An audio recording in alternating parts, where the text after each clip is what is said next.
ये सवाल दो तरह से किया जा सकता है, क्वाड्रेटिक का यूज करके और मैक्सिमा एंड मिनिमा का यूज करके। मैं दोनों मेथड यहाँ पे बताने वाला हूँ। सवाल आया था जेई मेंस 2024 4 अप्रैल 2024, सिंगल करेक्ट ऑप्शन का क्वेश्चन था। तो पहले हम इसको क्वाड्रेटिक का यूज करके करते हैं, और क्वाड्रेटिक में अगर क्वाड्रेटिक अपॉन क्वाड्रेटिक दे रखी हो तो उसमें रेंज का कॉन्सेप्ट है, उसको हम यूज करते हैं। इसको अभी यहाँ पे आप y लिख लीजिए, y लिख लीजिए और क्रॉस मल्टीप्लीकेशन करते हैं इसके, ठीक है। So that is the 2x square y plus का 3xy plus 8y equals to this is 2x square minus 3x plus 8।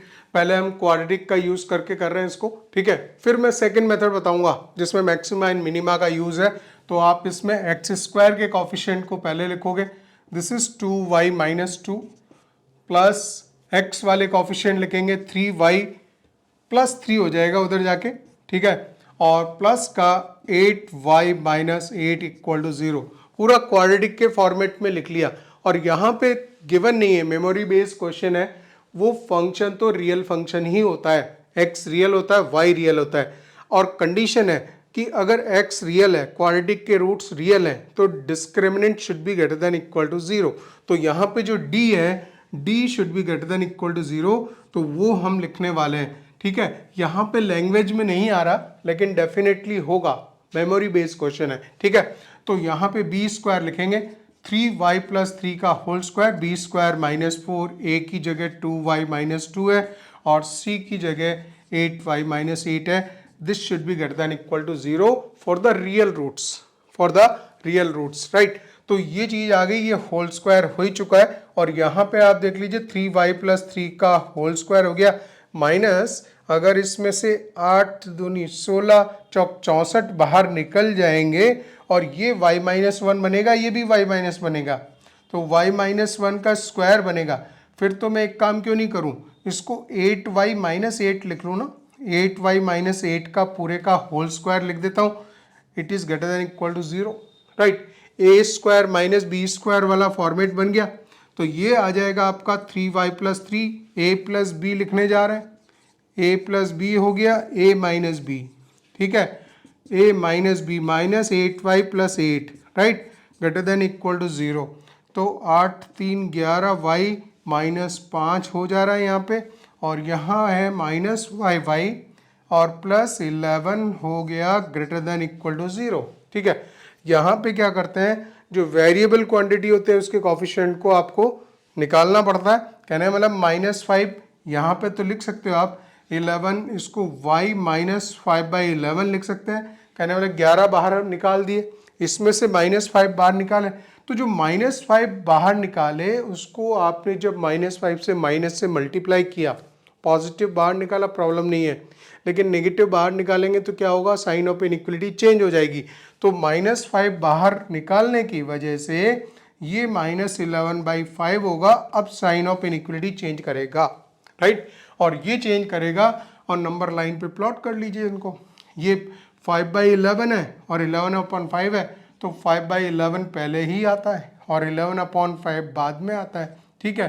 Plus minus plus लगा दिया और यही आपकी रेंज हो गई। क्वेश्चन क्या है, क्वेश्चन में ये पूछा है कि इसकी जो मिनिमम वैल्यू है और मैक्सिमम वैल्यू है उसका आपको क्या करना है, सम करना है। इस क्वेश्चन में पूरा मैंने नहीं पढ़ा, पहले सवाल में पूछा है then sum of the maximum and minimum value of f(x) is, ठीक है। 4 ऑप्शन दे रखे थे, तो वो जो सम करना है कर दो सम, और क्या। हमें अल्टीमेटली वही चीज मिली है, हमें मिल गया ये जो y है, y बिलोंग्स टू 5/11 से लेके 11/5 तक आ गया, ठीक है। दोनों इंक्लूडेड, इसमें 11/5 हाँ इंक्लूडेड है दोनों, ठीक है। अब बात यह है कि y मीन्स द रेंज, ठीक है। तो यही पूछा f(x), ये जो f(x) है ये y की ही वैल्यू है, तो उसकी जो मिनिमम वैल्यू है मैक्सिमम वैल्यू दोनों का सम करना है यार। तो बहुत इजी था, 5/11 प्लस 11/5 सम कर देंगे, 55 आ गया। 11 5 25 प्लस 5 11 121, इन दोनों को ऐड कर देंगे, 5 और 1 6 और दूसरा 2 2 4, 146/55। तो सेकंड ऑप्शन इसमें राइट हो जाएगा, ठीक है। इसको दूसरे मेथड से भी करते हैं, कोई दिक्कत नहीं है ना, हम सीख रहे हैं। मान लीजिए अगर इसको मुझे सेकंड वे से करना है तो क्या अप्रोच लगानी पड़ेगी वापस, ठीक है। इसको मैक्सिमम मिनिमा का यूज कर रहे हैं and this is the second method. तब आप एक काम कर लो, तब आप एक काम इसमें कर लो कि y इक्वल्स टू, देखिए जो डिनोमिनेटर में है वैसा ही न्यूमरेटर में बना लो, ठीक है ना, क्योंकि अगर हम उसमें हमें डिफ्रेंशिएट करना पड़ता है, डिफ्रेंशिएट करना पड़ता है। अगर पूरा पूरा क्वाड्रेटिक और क्वाड्रेटिक रखोगे तो थोड़ा सा इसमें मेहनत ज़्यादा करनी पड़ेगी।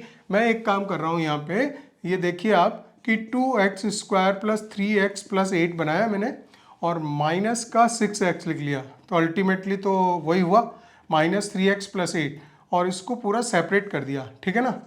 2x square plus 3x plus 8 लिखा, तो ये क्या बनाएगा, 1 अपॉन बनाएगा 1 माइनस का 6x upon 2x square plus 3x plus 8 हो गया, ठीक है ना। अब हमारे लिए एक चीज़ इजी है, इसको डिफ्रेंशिएट करना आसान है। तो ये जो फंक्शन है इसका dy बाई dx आप निकालोगे, इसमें ये 0 आएगा, -6 कांस्टेंट है, मैं बाहर रख देता हूँ।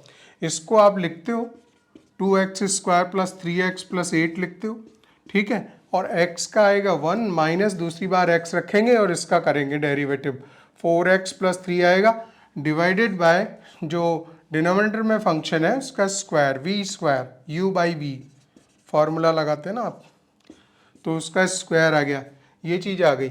सो अल्टीमेटली देखिए क्या बन रहा है, ये -6 आ गया और 2x square minus 4x square, -2x square बचेंगे प्लस का 3x और माइनस का 3x, ठीक है, तो 0 हो गया और यहाँ बच रहा है आपका प्लस का 8, ठीक है, and divided by this is whole square 2x square plus 3x plus 8 का होल स्क्वायर। अब यहाँ पे जब dy बाई dx करते हैं तो क्रिटिकल पॉइंट लिखने के लिए हम करते हैं 0 पुट, ठीक है, तो 0 अगर पुट करोगे फॉर द क्रिटिकल पॉइंट तो ये वाला पोर्शन तो यूजलेस है, ये तो होल स्क्वायर्ड वैल्यू है। यहाँ पे आप मल्टीप्लाई कर लीजिए, this is 12x square minus 48 equal to 0, 12 भी हटा दो, x square minus 4 equal to 0, तो x की वैल्यू कितनी आ गई, +-2 आ गई।